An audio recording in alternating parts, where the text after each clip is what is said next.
ഇപ്പോൾ നിരവധി ആളുകൾ സെൽഫി എടുത്ത് വിടുന്ന ഏരിയയിലാണ് ഇപ്പോൾ നമ്മൾ എത്തിയിട്ടുള്ളത്.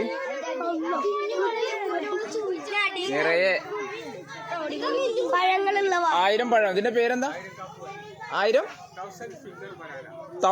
ഫിംഗർ ബനാനയാണ് ഇപ്പൊ നമ്മൾ കുട്ടികൾ കണ്ടുകൊണ്ടിരിക്കുന്നത് കേട്ടോ. 1000 ഫിംഗർ ബനാന കണ്ടോ?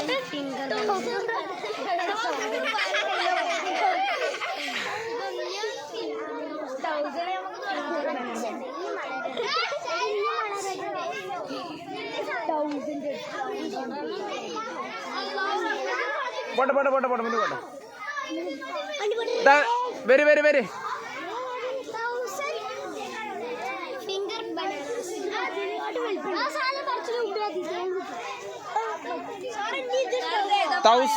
തൗസൻഡ് ഫിംഗർ ബനാന കണ്ടോളൂ കേട്ടോ. 1000 പഴങ്ങളുള്ള വാഴക്കന്നാണ് നമ്മൾ കണ്ടുകൊണ്ടിരിക്കുന്നത്. കണ്ടില്ലേ?